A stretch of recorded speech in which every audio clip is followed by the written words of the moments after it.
Hoxe é a primeira xuntanza que vamos a manter para analizar cuáles son as novas líneas que debe de contemplar o Plan Estratégico da Conserva.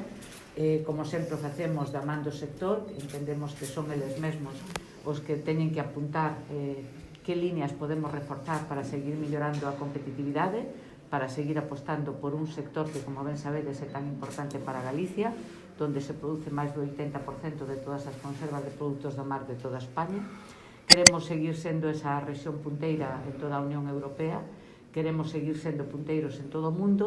e para eso pois eu creo que, tomando como base o anterior Plan Estratégico da Conserva, debemos de seguir pois analizando, estudiando e propoñendo novas medidas